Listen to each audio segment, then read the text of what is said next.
Ya, Assalamualaikum warahmatullahi wabarakatuh. Selamat malam, teman-teman dan juga Ibu Cici. Pada kesempatan kali ini kami dari kelompok 2 ingin melanjutkan pemaparan materi yang ada di mata kuliah perilaku keorganisasian, di mana pada kesempatan kali ini kita akan membahas mengenai dasar-dasar perilaku kelompok dan juga memahami kerja tim. Sebelumnya mari kita berkenal dulu. Ada saya Andika Rizky, kemudian ada Dwi Raka, Farina Zidni, Sarah Suryaningsi, dan Nadia Putri.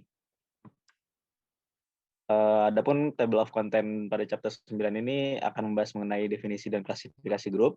Kemudian ada juga stage of group development atau perkembangan dari sebuah grup. Kemudian ada group properties dan juga ada group decision making. Yang pertama ada definisi dan klasifikasi grup. Jadi apa itu grup atau kelompok? Grup atau kelompok adalah dua atau lebih individu yang saling berinteraksi dan juga saling berketergantungan di mana mereka berkumpul untuk mencapai suatu tujuan tertentu. Grup ini atau kelompok ini bisa diklasifikasikan menjadi kedua jenis grup. Yang pertama itu adalah formal dan yang kedua adalah informal. Jadi formal grup ini merupakan klasifikasi grup yang biasanya ini memiliki struktur organisasi dengan tugas kerja yang telah ditentukan.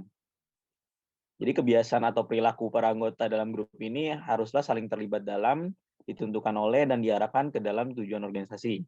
Contohnya, kayak 6 kru kabin pesawat itu merupakan salah satu contoh grup dengan jenis formal. Lalu yang berikutnya ada informal group, di mana biasanya itu tidak memiliki struktur organisasi dan biasanya juga terbentuk secara natural dalam lingkungan kerja dengan alasan keinginan untuk kontak sosial dengan lingkungan. Nah, kalau contohnya itu seperti kayak ada 3 orang karyawan yang selalu pergi makan bersiang bersama. Lalu,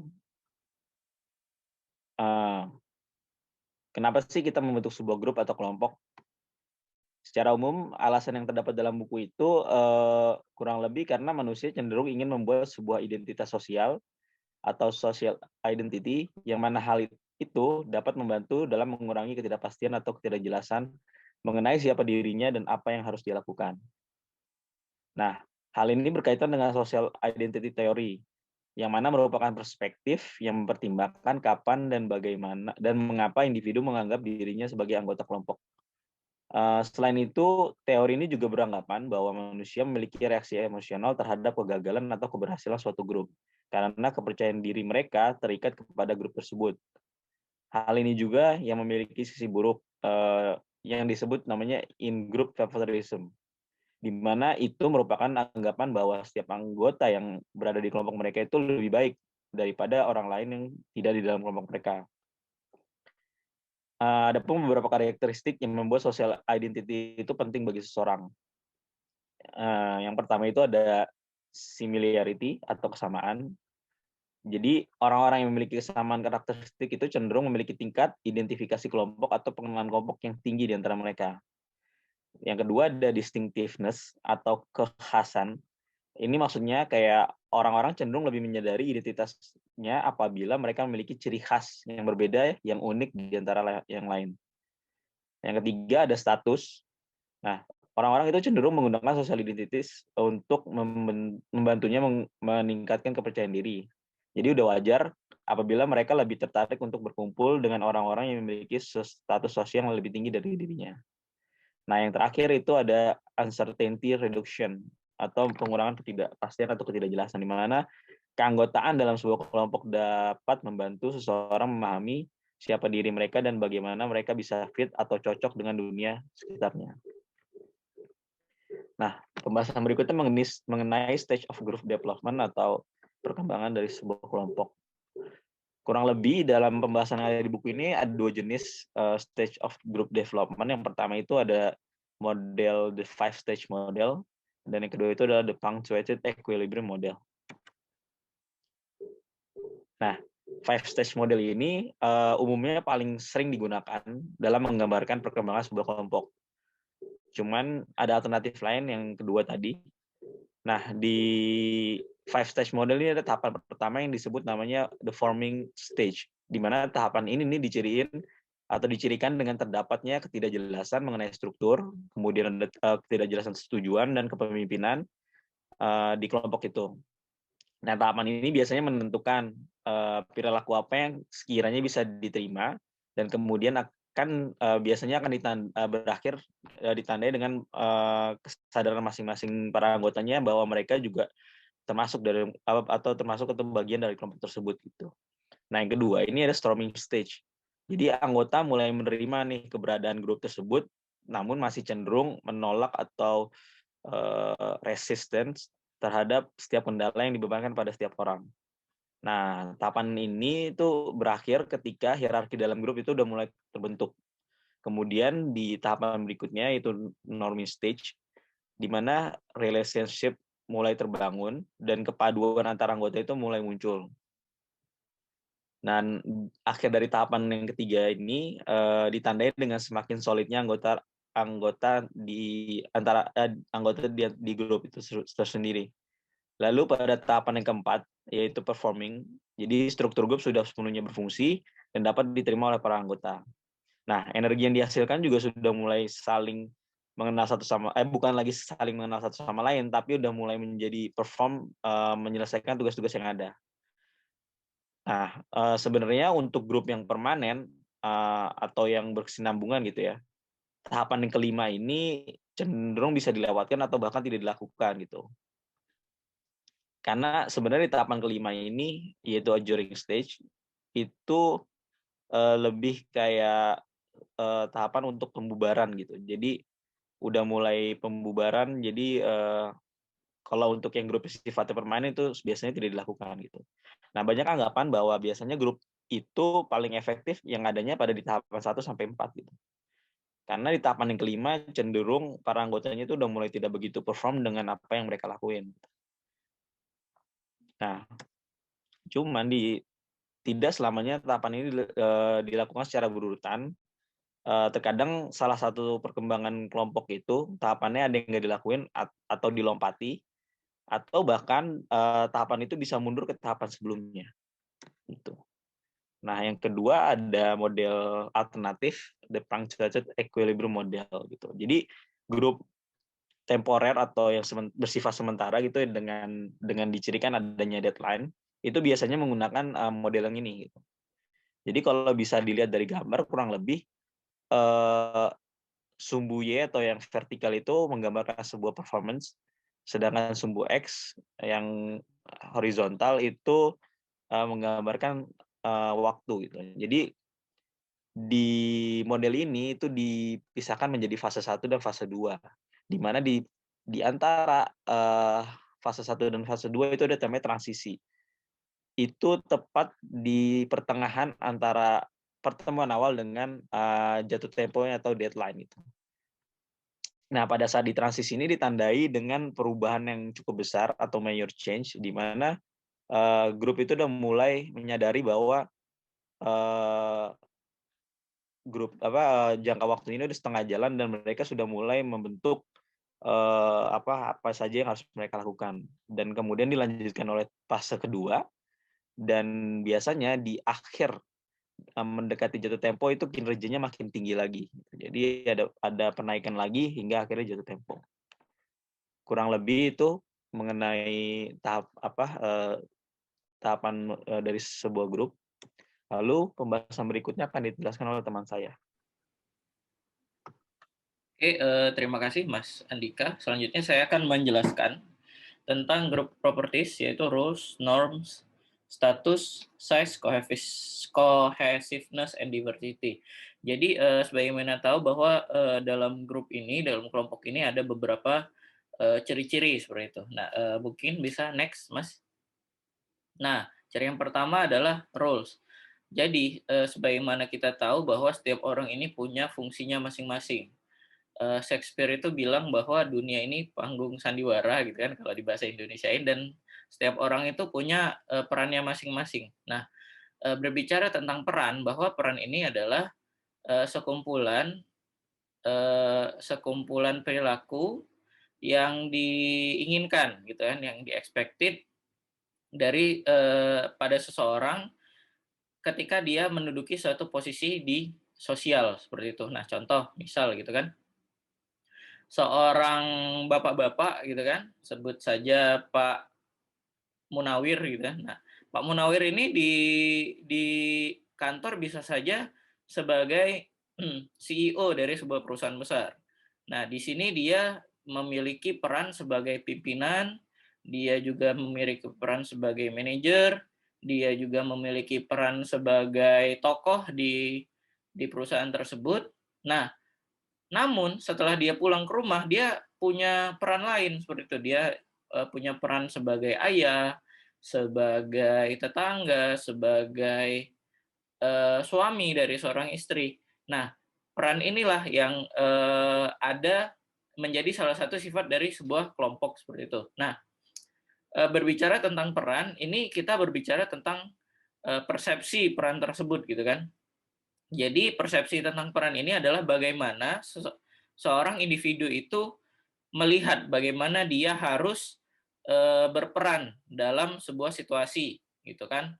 Oh, misalnya ada sebuah masalah gitu kan, peran saya apa? Seperti itu. Apakah peran saya signifikan untuk melerai permasalahan ini atau saya harus mengambil in charge gitu kan untuk memecahkan permasalahan ini atau peran-peran lainnya seperti itu. Nah, eee, selain itu juga peran ini membawa sebuah ekspektasi seperti itu kan. Jadi bagaimana orang melihat Anda untuk berperan. Terkadang orang, dalam sebuah kelompok ini bekerja tapi tidak sesuai dengan perannya gitu kan. Seharusnya dia manajer tapi tidak mau mengambil keputusan atau misalnya dia staff tapi disuruh-suruh nggak mau. Nah, ini adalah orang itu berekspektasi Anda itu harusnya berperan seperti apa gitu kan. Nah, tapi orang lain mempersepsikan bahwa oh peran saya tidak seperti itu. Nah, ini disebut dengan konflik dari peran. Nah, bahwa ketika orang beranggapan satu dengan orang beranggapan lain tentang sebuah peran di dalam sebuah kelompok. Oke, selanjutnya next, Mas. Nah, selanjutnya ciri yang kedua adalah norms. Norms atau norma ini adalah standar yang diterima dalam sebuah kelompok yang telah disepakati oleh seluruh anggota kelompok tersebut gitu kan.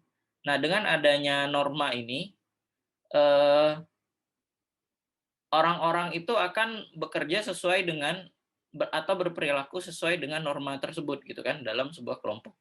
Nah, akhirnya apa? Akhirnya timbullah sifat conformity atau sifat di mana seseorang ingin diterima dalam sebuah grup. Jadi dia mengikuti dari norma yang ada. Nah, eh, dalam sebuah kelompok itu norma yang disepakati bisa beda-beda, beda kelompok beda juga normanya seperti itu. Nah, dalam sebuah komunitas yang besar itu terdapat sebuah kelompok yang bisa menjadi rujukan seperti itu atau di sini di dalam textbook-nya disebut sebagai reference group. Nah, reference group ini apa? Jadi adalah sebuah kelompok yang di mana eh,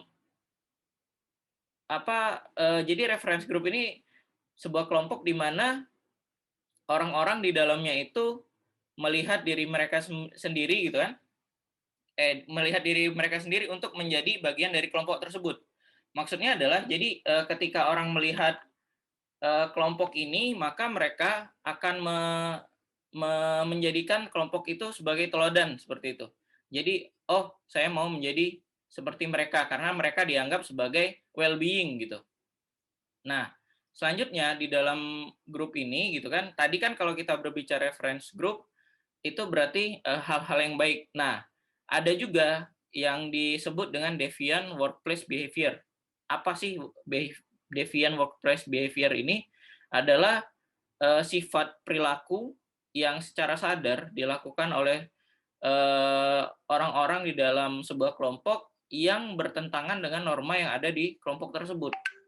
Deviant workplace behavior ini juga disebut dengan perilaku antisosial atau workplace incivility. Nah, kita akan bahas deviant workplace behavior ini di slide selanjutnya. Next. Jadi, deviant workplace behavior ini itu sebagaimana di pertemuan terakhir gitu kan, dibahas bahwa salah satu bentuknya adalah korupsi. Nah, ternyata itu nggak cuma korupsi gitu.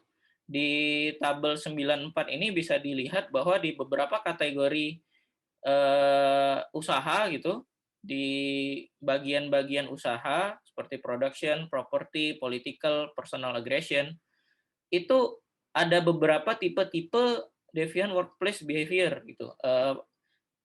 Perilaku-perilaku menyimpang. Seperti contoh misal pada perusahaan manufaktur atau kategori production pulang duluan atau maksudnya pulang duluan ini bukan berarti udah jamnya pulang dia langsung pulang, itu enggak, tapi dia pulang tapi belum waktunya gitu. Misal pulang jam 4 dia udah pulang jam 2 misalnya.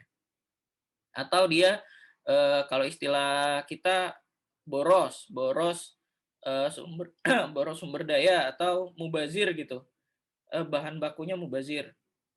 Terus kalau misalnya secara personal, mungkin deviant workplace behavior ini kayak sexual harassment, verbal abuse, ngomong kasar gitu kan ke teman-teman yang lain, bullying seperti itu, atau ya tadi korupsi gitu kan.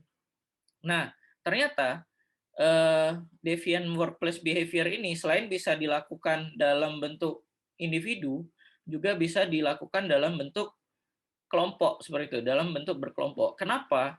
Karena ketika di dalam sebuah kelompok, seseorang akan me, merasakan kayak oh saya nih di tengah-tengah kelompok gitu loh. Jadi sense of anonymity kalau di dalam textbook itu ya. Jadi orang-orang ini merasa aman karena ada orang-orang di selainnya. Kalau kita lihat di tabel 95 ini bisa kita lihat gitu kan bahwa dalam sebuah kelompok itu orang-orang 22% lebih cenderung untuk berbohong gitu. Nah, tapi kalau mereka sendirian mereka nggak berani gitu kan berbohong. Maksud dari yang tadi, yang pertama gitu kan, lying. Nah, terus yang kedua cheating atau curang atau ya perilaku-perilaku curang ini akan lebih banyak gitu, akan lebih banyak terjadi di dalam sebuah kelompok. Karena orang-orang merasa aman, karena mereka sudah merasa oh saya di tengah-tengah sebuah orang yang banyak, jadi mereka bisa berlindung di antara banyaknya orang tersebut. Oke, next Mas. Nah, selanjutnya adalah ciri-ciri dari kelompok, yang ketiga adalah status. Nah, status ini apa sih gitu kan? Jadi status ini sebagaimana yang kita tahu bahwa secara sosial ada posisi-posisi atau hierarki lah ya yang yang ada di dalam kelompok atau yang ada dalam sebuah kelompok atau di dalam kelompok tersebut gitu. Nah, apa saja yang eh, bisa membuat seorang itu mendapatkan status gitu kan? Nah, itu ada tiga contohnya di sini, yaitu yang pertama adalah kekuasaan yang dimiliki oleh seseorang terhadap orang lain gitu. Nah, maksudnya di sini adalah ketika seseorang memiliki kontrol kepada orang lain, orang ini memiliki power sehingga statusnya lebih tinggi daripada orang yang dikontrolnya, seperti itu. Nah, yang kedua adalah eh, kemampuan seseorang dalam berkontribusi dalam tujuan dari kelompok tersebut. Jadi seseorang akan mendapatkan status yang baik di kelompoknya apabila dia berkontribusi banyak. Contoh misal di dalam olahraga itu ada kita lihat tuh most valuable player kalau misalnya di gaming gitu kan, di MOBA. Misalnya kita main Mobile Legend, orang yang paling bagus mainnya itu dikasih peringkat most valuable player. Atau kalau di buku itu contohnya NBA star Kobe Bryant gitu kan. Nah, dia mendapatkan status yang baik di antara peer-nya, di antara teman-temannya, padahal kita tahu bahwa olahraga basketball ini atau bola basket ini kan olahraga kelompok gitu, bukan satu orang. Tapi karena orang ini sering bikin gol atau sering buat skor gitu, nah dia menjadi most valuable player gitu. Nah, yang tiga adalah balik kepada karakteristik orangnya gitu. Seorang yang memiliki karakter yang positif di dalam grup gitu kan, orangnya ramah, friendly, terbuka. Orang ini memiliki eee, status yang baik gitu di grupnya. Jadi, mereka itu memiliki satu status, satu klik lebih tinggi dari yang lain. Karena apa? Karena teman-temannya menganggap bahwa, "Oh, orang ini bagus nih." Nah, biasanya status ini, dikaitkan dengan leadership gitu kan. Jadi, biasanya kalau orang ini, statusnya baik, kecenderungan untuk dipilih sebagai pemimpin dari sebuah kelompok itu akan lebih besar. Oke, mungkin itu untuk, status selanjutnya, Mas. Nah, ini adalah ciri yang keempat adalah size. Size ini adalah, ukuran besar kecilnya sebuah kelompok. Jadi ya kelompok itu kan bisa kita bilang bahwa, lebih dari 3 orang itu udah bisa dibilang sebuah kelompok, tapi, kelompok yang kecil gitu kan. Nah, apa sih pengaruhnya jumlah dari sebuah kelompok terhadap group behavior gitu, dengan pola perilaku dari sebuah kelompok itu sendiri. Jadi semakin besar sebuah kelompok, maka, semakin hal ini berpengaruh pada efektivitas kalau misalnya dalam sebuah organisasi perusahaan gitu kan, pada efektivitas produksi. Misal contoh, sebuah proyek itu efektif dilakukan oleh 4 orang gitu dalam sebuah tim, dalam sebuah kelompok gitu kan. Nah, penambahan orang orang kelima, keenam, ketujuh, dan kedelapan itu bukan menambah proyek itu jadi makin cepat, malah hal ini akan membuat proyek itu tidak efektif. Karena apa? Alokasi orang yang harusnya bisa dilakukan bisa diberikan pada proyek lagi, ngumpul di satu proyek gitu. Dan ini membuat semakin besarnya jumlah individu dalam sebuah kelompok itu akan membuat, efektivitasnya berkurang. Nah, peristiwa ini disebut dengan social loafing gitu kan. Di mana, eee, individu itu ya karena banyak orang di situ jadi mereka, apa ya, memberikan less effort gitu. Ah, orangnya banyak, oh ini tugasnya dia, tugas saya udah sampai sini aja gitu. Jadi orang itu, malah nggak ditambah orang bukannya tambah semangat, malah tambah, ah udah ada yang ngerjain gitu. Jadi, makin makin males gitu kan jatuhnya gitu. Jadi intinya adalah memang ada jumlah-jumlah yang efektif dalam sebuah grup gitu kan, tapi juga semakin besar juga tidak tidak berarti ini akan menambah efektivitas, kelompok tersebut atau tim tersebut. Next. Oke, nah ini yang, kelima yaitu cohesiveness. Jadi kalau dari kata cohesive ini sendiri adalah, apa ya, istilahnya tingkat kerekatan gitu loh. Kerekatan antara satu individu dengan individu yang lain, dan bagaimana kerekatan ini memberikan motivasi untuk tetap ada di dalam grup grup tersebut, untuk tetap stay di dalam grup itu. Nah, di sini di tabel 96 ini kita lihat gitu bahwa ada hubungan antara cohesiveness sebuah grup itu dengan performance norms dan productivity gitu kan.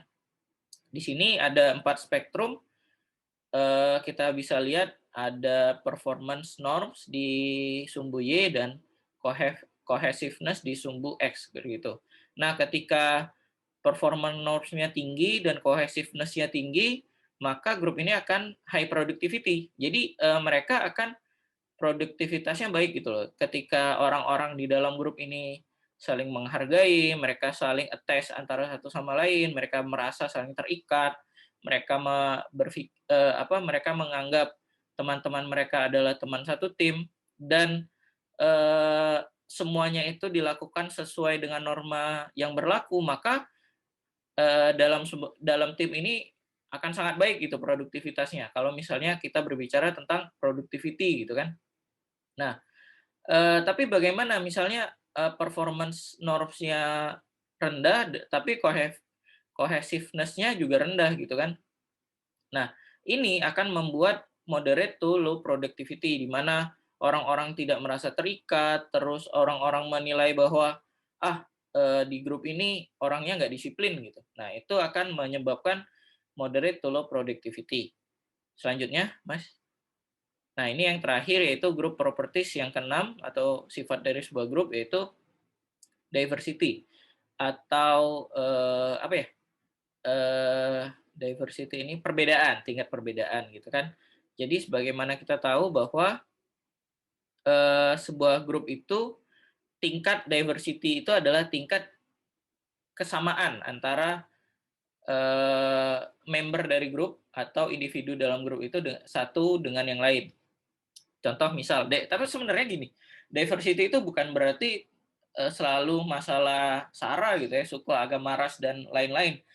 Banyak hal gitu, banyak hal yang bisa berpengaruh pada diversity. Contoh misal, yang paling gampang misal suku, misalnya di dalam suatu grup itu ada orang ada orang Batak, ada orang Palembang, ada orang Jawa, ada orang Sulawesi, dan ada orang Papua misalnya dari Sabang sampai Merauke. Nah, ini diversity-nya tinggi sekali gitu kan. Nah, tapi juga ada hal lain yang menjadi sebuah diversity. Contoh misal perbedaan skill, misalnya ada orang yang skillnya generalis, ada yang spesialis, terkumpul dalam satu grup. Atau juga misal mungkin pendidikan, ada yang tamat SMA, tamat kuliah gitu kan, ada yang S1, ada yang S2 seperti itu. Nah, jadi tapi apakah diversity ini apa ya? Apakah diversity ini akan mempengaruhi sebuah grup? Iya. Jadi kalau kita bicara cohesiveness-nya bagus dan walaupun diversity, orang ini akan bekerja sama dengan baik gitu kan. Nah, kalau ini kita lihat ya di sebuah penelitian bahwa ada hal-hal yang membuat apa ya, orang-orang itu risih gitu dalam sebuah grup gitu. Ini di dalam textbook itu salah satunya adalah grumpy or moody group members. Nah, ini kalau misalnya orang itu cuek, bebek gitu kan, jutek, orang-orang itu risih gitu kan. Atau ada orang-orang yang kalau ngomong itu ini, kalau ngomong itu kenceng banget. Nah, ini kan sering terjadi dalam sebuah grup yang berbeda, baik itu latar belakang, background-nya orangnya, tempat lahir, suku dan ras. Tapi ini harus bisa kita harus bisa kita atasi dengan beradaptasi gitu kan. Dengan kita beradaptasi dalam sebuah grup itu, jadi kita bisa mengurangi konflik yang terjadi gitu. Mungkin ini dari saya tentang grup properties. Selanjutnya akan dijelaskan oleh Sarah. Terima kasih. Baik, terima kasih Mas Raka. Untuk selanjutnya, kami akan membahas tentang grup decision making atau pengambilan keputusan kelompok. Seperti yang kita tahu bahwa dua kepala atau lebih itu memang lebih baik daripada satu kepala untuk mengumpulkan sebuah gagasan ataupun ide. Nah, di dalam group decision making ini terdapat 3 komponen. Yang pertama ada strength of group decision making, di mana kelompok tersebut menghasilkan informasi dan pengetahuan yang lengkap, yaitu dengan cara mengumpulkan sumber daya dari beberapa individu maupun kelompok, di mana menawarkan peningkatan keragaman pandangan tersebut. Itu kekuatan dari si decision making. Yang kedua ada weakness of group decision making, di mana ini kekurangan dari pengambilan keputusan secara kelompok, di mana pengambilan keputusan grup tentunya itu kan akan memakan banyak waktu ya untuk mencapai solusi yang maksimal maupun solusi terbaik. Nah, pasti akan banyak ide yang bermunculan saat pengambilan keputusan, tapi itu juga menjadi satu hal yang membuat memakan waktu istilahnya seperti itu. Nah, untuk yang ketiganya ada efektivitas dan efisiensi, yaitu sebenarnya pengambilan keputusan kelompok itu jika dibandingkan individu tergantung pendefinisiannya ya. Apakah itu efektif, kelompok lebih efektif dibandingkan individu maupun tidak. Tapi biasanya keputusan kelompok ini lebih akurat dibandingkan dengan keputusan individu karena kita ibaratnya bisa make sure lagi gitu dengan pendapat orang lain gitu. Untuk next-nya. Nah, yang selanjutnya ada groupthink and group shift. Ini bedanya apa sih? Kalau groupthink itu, dia merupakan istilah untuk keadaan ketika sebuah kelompok itu membuat keputusan yang tidak masuk akal untuk menolak anggapan atau opini publik yang memang sudah nyata buktinya dan memiliki nilai moral. Nah, keputusan kelompok ini dia datang dari beberapa individu yang berpengaruh dalam kelompok. Tapi, dia juga berhasil mempengaruhi kelompok menjadi keputusan kelompok tersebut. Groupthink ini mempengaruhi kelompok dengan melakukan aksi-aksi yang memang tidak masuk akal dan tidak memperdulikan pendapat-pendapat yang bertentangan, di luar kelompok tersebut. Contohnya itu kalau misalkan kita tahu, meledaknya pesawat ruang angkasa Challenger, itu salah satu mekaniknya kan padahal sudah paham kalau ada yang tidak beres dengan pesawat tersebut sebelum diadakannya peluncuran. Tetapi karena memang kepala mekaniknya itu sudah mengatakan bahwa kondisi pesawat itu memang sudah siap luncur, maka para anggotanya harus menjalankan tugas tersebut kan. Tapi akhirnya pesawat itu kan meledak di angkasa, terus menewaskan seluruh awaknya. Tapi, tetap aja para mekanik tersebut tetap membela kelompoknya dengan alasan suatu kecelakaan itu memang sudah lumrah terjadi, gitu.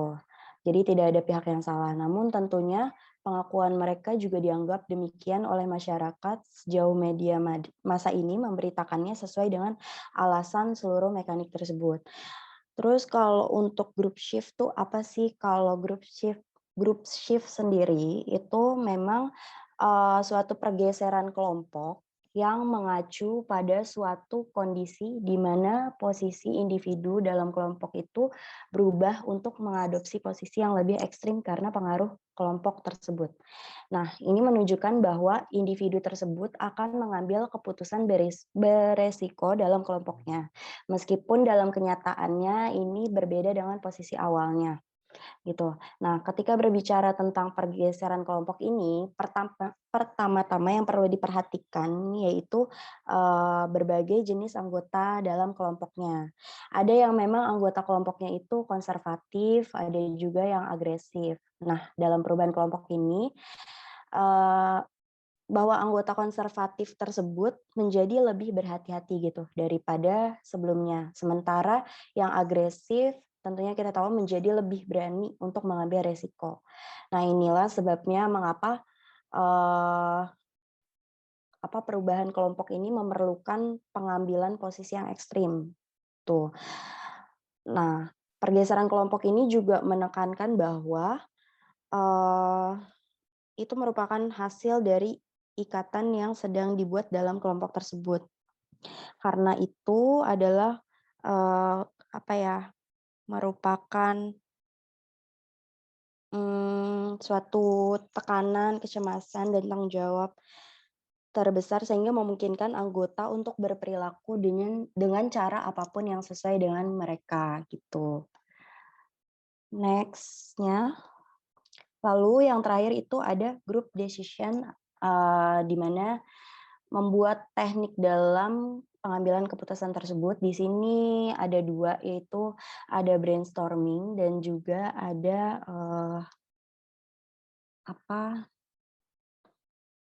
nominal group teknik. Di mana kalau brainstorming itu merupakan proses pembuatan ide yang secara khusus mendorong setiap alternatif atau dengan kata lain, brainstorming merupakan teknik yang digunakan untuk menemukan solusi terhadap masalah tertentu dengan mengumpulkan ide-ide secara spontan.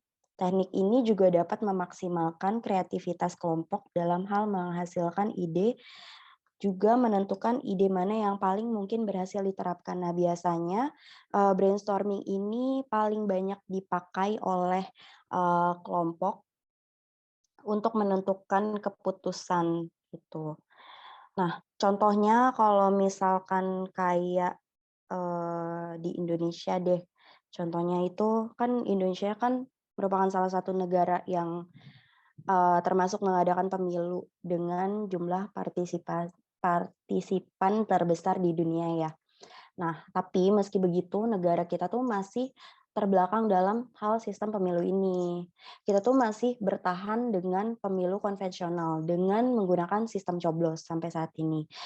Sedangkan kita harusnya bisa beralih pada sistem pemilu elektronik. Maka semua masalah itu mulai dari anggaran yang terlalu besar, terus dimulai dari waktu juga rekapitulasinya itu lebih efisien lagi, terus juga keberadaan lembaga hitungnya juga akan cepat teratasi gitu kan. Untuk yang terakhir itu ada nominal grup teknik, di mana nominal grup teknik ini ditunjukkan untuk meningkatkan satu atau lebih dimensi efektivitas kelompok pengambilan keputusan. Nah, atau dengan kata lainnya, teknik kelompok nominal ini sangat berguna untuk ketika beberapa anggota kelompok jauh lebih vokal daripada yang lain. Terus ketika beberapa anggota kelompok juga berpikir lebih baik dalam keheningan. Lalu ada juga ketika ada kekhawatiran tentang beberapa anggota yang tidak berpartisipasi. Terus juga ketika kelompok tersebut tidak menghasilkan jumlah ide yang lebih. Dan ketika ada kekuatan atau ketidakseimbangan antara fasilitator dan peserta atau peserta dapat mengimbangi hal tersebut. Lalu ada ketika para pemangku kepentingan seperti beberapa keluaran kuantitatif dan prosesnya. Secara rutin, NGT ini melibatkan 5 tahap, yaitu ada pengantar dan penjelasan di mana fasilitator menyambut peserta dan menjelaskan kepada mereka tujuan dan prosedur rapat tersebut. Lalu ada berbagi ide, di mana fasilitator itu mengajak peserta untuk berbagi ide-ide yang telah mereka hasilkan. Nah, si fasilitator ini mencatat setiap gagasan pada flip chart dengan menggunakan kata-kata yang diucapkan oleh peserta. Nah, lalu ada juga diskusi kelompok dalam NGT ini, yaitu di mana peserta diajak untuk mencari penjelasan secara lisan atau rincian lebih lanjut tentang salah satu ide bahwa rekan-rekannya telah menghasilkan ide yang mungkin tidak jelas bagi mereka. Tugasnya fasilitator ini dalam diskusi kelompok adalah untuk memastikan bahwa setiap orang diperbolehkan untuk berkontribusi dan bahwa diskusi tentang semua ide yang menyeluruh ini tidak menghabiskan terlalu lama waktu pada hanya satu ide saja gitu. Lalu ada juga voting dan peringkat. Nah, ini melibatkan atau memprioritaskan ide-ide yang direkam dalam kaitannya dengan pertanyaan awal. Nah, setelah proses pemungutan suara dan peringkat, hasilnya itu langsung dalam menanggapi pertanyaan yang tersedia untuk peserta agar pertemuannya itu menyimpulkan hasil yang lebih maksimal gitu. Untuk selanjutnya akan dijelaskan oleh Mbak Nadia. Baik, terima kasih Kak Sarah. Saya akan melanjutkan presentasi mengenai understanding work teams. Nah, di bab 10 ini ada 5 pembahasan yang akan dibahas ya. Yang pertama itu mengapa tim telah menjadi begitu populer. Nah, kemudian yang kedua ada perbedaan antara grup dan teams. Yang ketiga tipe-tipe dari tim. Yang keempat membuat tim itu efektif, dan yang terakhir mengubah individu menjadi pemain tim. Next. Sebelum saya menjelaskan lebih jauh ya mengenai work teams, saya akan memberitahu bahwa work teams itu penting. Kenapa? Karena dapat meningkatkan semangat, produktivitas, terus hubungan sosial, komunikasi, dan efisiensi dalam pekerjaan. Nah, mengapa tim telah menjadi begitu populer? Karena ketika organisasi itu melakukan restrukturisasi agar bisa bersaing secara lebih efektif dan efisien, mereka itu akan menggunakan tim itu sebagai cara untuk memberdayakan bakat karyawan secara lebih baik. Nah, kemudian saya akan menjelaskan perbedaan antara kelompok kerja dan tim kerja ya. Jadi kelompok kerja dan tim kerja itu berbeda. Kelompok kerja merupakan suatu kelompok yang para anggotanya itu saling berinteraksi, terutama untuk saling berbagi informasi, untuk membuat keputusan guna membantu satu sama lain dalam wilayah kewenangannya masing-masing. Sedangkan kerja tim itu adalah kelompok yang usaha-usaha individualnya menghasilkan kinerja lebih tinggi daripada jumlah masuk individualnya. Nah, di sini ada lagi perbedaan antara dua hal tersebut. Dilihat dari tujuan, sinergi, akuntabilitas, dan kemampuan. Nah, tujuan kelompok kerja itu adalah untuk membagikan informasi ya, lebih ke arah membagikan informasi, sedangkan tim kerja itu lebih ke arah menampilkan kreativitasnya. Nah, kemudian ada dari sinergi. Untuk kelompok kerja, sinerginya itu lebih natural, dan sedangkan untuk tim kerja, sinerginya itu positif. Kemudian akuntabilitas. Kelompok kerja adalah individu, sedangkan tim kerja adalah individu dan pasangan. Nah, yang terakhir, dilihat dari kemampuan, yaitu kemampuan untuk kelompok kerja itu acak dan variasi. Sedangkan untuk tim kerja adalah kemampuannya adalah pelengkap. Next. Nah, sekarang saya akan menjelaskan tentang jenis work teams itu sendiri. Ada 4 jenis ya, ada 4 tipe dari tim. Nah, yang pertama ada tim pemecah masalah atau problem solving team. Yaitu di sini dijelaskan tim pemecah masalah itu grup dari 5 sampai 12 karyawan yang dibayar per jam dari departemen yang sama. Nah, di mana mereka itu bertemu untuk mendiskusikan cara memperbaiki kualitas, terus efisiensi dan lingkungan kerja. Nah, kemudian yang kedua ada tim kerja pengelola diri. Nah, tim kerja pengelola diri itu grup dari 10 sampai 15 orang pekerja dengan beragam keterampilan yang menjalani rotasi pekerjaan ya untuk menghasilkan sebuah produk dan jasa secara lengkap gitu, dan pelaksanaannya diawasi oleh seorang anggota yang dipilih. Nah, kemudian yang ketiga itu ada tim lintas fungsional. Tim lintas fungsional itu tenaga kerja dari tingkat hierarki ya yang sama, tetapi dari tempat pekerjaan yang berbeda. Nah, kemudian yang terakhir ada virtual team. Virtual teams itu ya adalah tim yang menggunakan teknologi komputer ya untuk mengikat secara fisik, secara bersama, membagi anggota untuk mencapai tujuan bersama gitu. Nah, kemudian selanjutnya ada gimana sih membuat tim itu efektif. Nah, ada faktor-faktor yang mempengaruhi efektivitas dalam tim ya. Yang pertama itu konteks organisasionalnya, kemudian struktur, strategi, lingkungan budaya, dan sistem penghargaannya. Nah, di sini dijelaskan untuk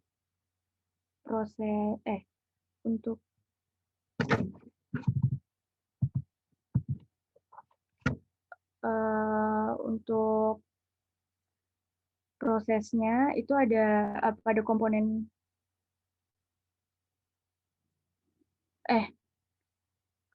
ada 3 faktor kontekstual dalam kinerja tim yang efektif. Di sini ada sumber daya memadai, kemudian kepemimpinan dan struktur.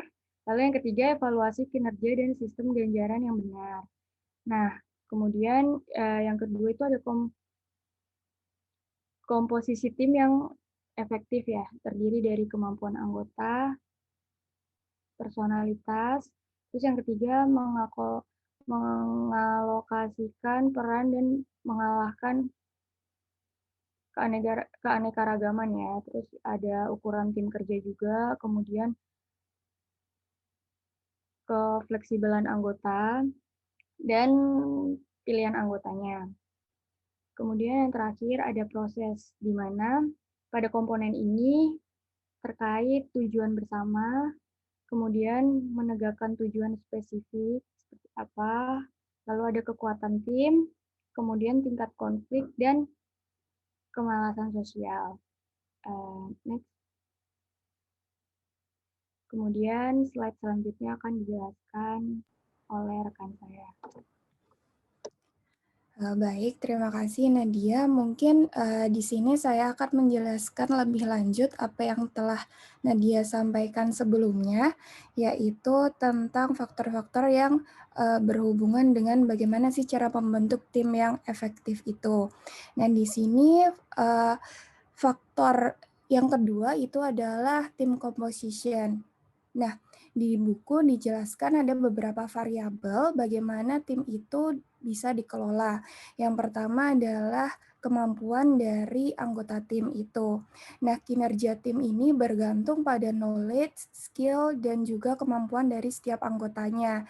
Nah, penelitian itu mengungkapkan bahwa ketika sebuah pekerjaan itu memerlukan pemikiran yang matang dan kompleks, tim yang memiliki anggota berkemampuan tinggi itu bisa bekerja dengan baik ketika beban itu didistribusikan secara merata.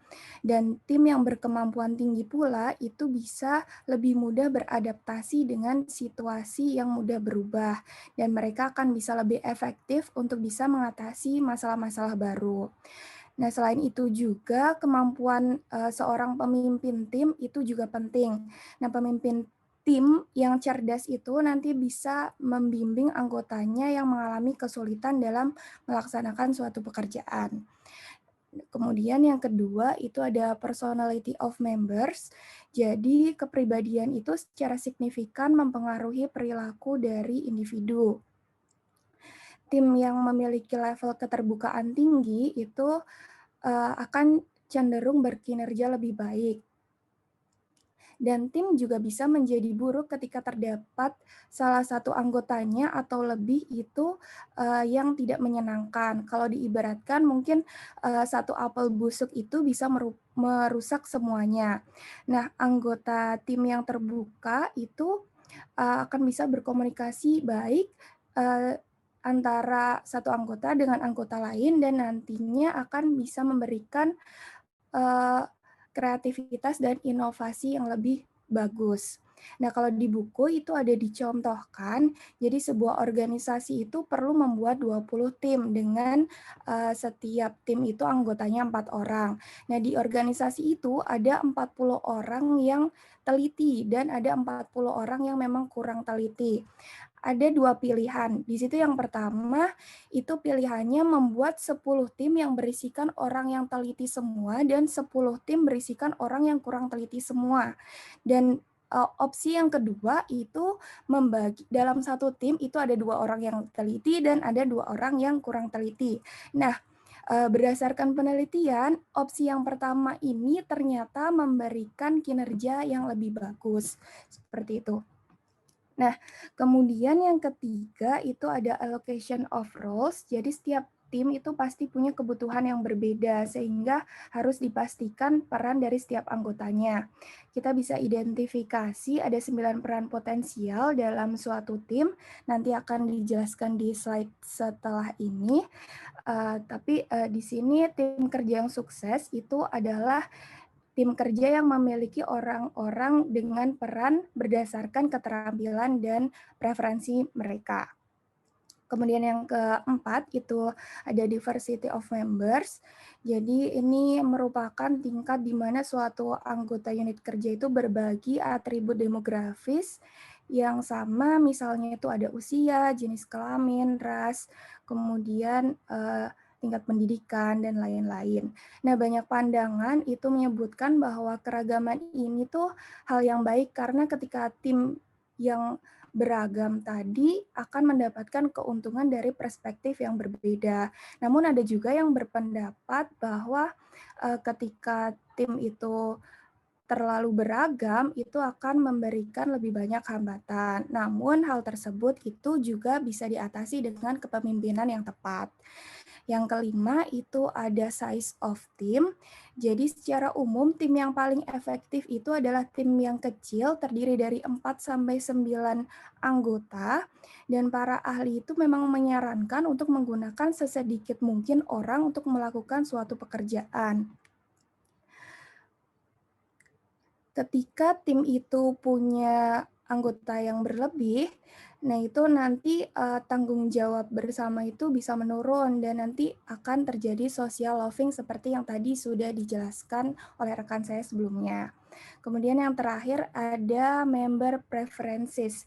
Jadi ketika orang itu lebih suka bekerja sendiri, diminta untuk bekerja dalam suatu tim, nanti itu akan bisa membuat suatu ancaman langsung terhadap moral tim dan juga kepuasan anggotanya. Sehingga ketika memilih anggota tim itu harus dipastikan manajer itu harus mempertimbangkan preferensi individu bersama dengan kemampuan, kepribadian, serta keterampilannya. Karena tim yang berkinerja tinggi itu adalah terdiri dari orang-orang yang memang suka bekerja as part of group, seperti itu. Selanjutnya, next. Nah, ini tadi seperti yang sudah saya mention sebelumnya, ada 9 peran potensial dalam suatu tim, ada linker, kreator, kemudian promoter, asesor, organizer, producer, controller, maintainer, dan advisor. Next. Nah, untuk kategori yang ketiga atau faktor yang ketiga dalam keefektifan suatu tim itu adalah proses dari tim itu sendiri, seperti komitmen anggota untuk tujuan bersama, kemudian pembentukan tujuan tim tertentu, efektivitas tim, dan lain-lain. Nah, bagaimana sih proses kelompok itu dapat berdampak pada efektivitas aktual dari suatu kelompok? Nah, ketika kontribusi setiap anggota itu tidak terlihat jelas, individu itu cenderung mengurangi usahanya. Nah, ini yang tadi dikatakan dengan social loafing. Ini menggambarkan proses yang merugikan dari penggunaan adanya tim. Tapi tim itu harus menciptakan keluaran yang lebih banyak daripada masukannya. Hal ini dijelaskan di bagian yang ada di paparan ya, tentang bahwa potensial group effectiveness kalau ditambah dengan proses gains, kemudian dikurangi dengan kerugiannya, itu akan menghasilkan actual group effectiveness. Nah, kita bahas satu per satu untuk common plan dan purpose. Jadi, tim yang efektif itu harus bisa mulai dengan menganalisis misi dari tim, kemudian mengembangkan tujuan untuk mencapai misi itu, dan membuat strateginya. Nah, tim yang efektif ini perlu menunjukkan reflectivity. Nah, itu artinya mereka itu bisa menyesuaikan master plan jika memang dibutuhkan. Beberapa bukti itu menunjukkan bahwa tim yang mempunyai reflectivity tinggi itu akan lebih mampu beradaptasi dengan rencana dan tujuan walaupun di antar anggotanya itu saling bertentangan. Kemudian yang kedua ada specific goals. Tim yang sukses itu bisa menerjemahkan common plan tadi ke dalam tujuan kinerja yang lebih spesifik, terukur, dan realistis. Nah, specific goals ini akan memfasilitasi komunikasi yang jelas, juga bisa membantu tim itu mempertahankan fokus mereka untuk mendapatkan hasil. Kemudian yang ketiga ada tim efikasi. Nah, ini maksudnya adalah kepercayaan diri dari anggotanya, mereka itu yakin bahwa mereka itu akan sukses. Kemudian mental models, tim yang efektif itu akan berbagi mental model yang akurat. Dan jika ada anggota tim yang memiliki mental model yang salah itu bisa mengakibatkan performance-nya menurun. Kemudian konflik level. Nah, di sini konflik itu dalam suatu tim itu nggak selalu buruk. Jadi ketika memang ada suatu konflik, hal itu bisa meningkatkan diskusi, kemudian menjadi berpikir lebih kritis lagi sehingga nantinya bisa mendapatkan keputusan tim yang lebih baik. Kemudian yang terakhir social loving, yaitu di sini anggota itu harus tahu tanggung jawab dia secara individu apa dan tanggung jawab bersamanya dia itu seperti apa. Kemudian next. Nah, yang selanjutnya itu bagaimana sih seorang manajer itu bisa mengubah seseorang yang individualistis itu menjadi anggota dari sebuah tim. Next. Nah, ini ada beberapa opsi ya yang bisa dilakukan oleh manajer. Yang pertama itu dengan selecting hiring team players. Jadi mempekerjakan anggota. Jadi saat merekrut anggota tim, dipastikan kandidat tadi itu memenuhi persyaratan teknis. Jadi ketika manajer itu dihadapkan pada kandidat yang memang dia itu nggak punya keterampilan dalam tim, manajer itu punya 3 opsi, yaitu tidak usah mempekerjakan mereka. Kemudian kalau memang harus mempekerjakan, berikan tugas yang memang posisinya itu nggak perlu tim. Kalau memang yang kedua tadi nggak memungkinkan juga, nanti bisa dilakukan dengan memberikan pelatihan.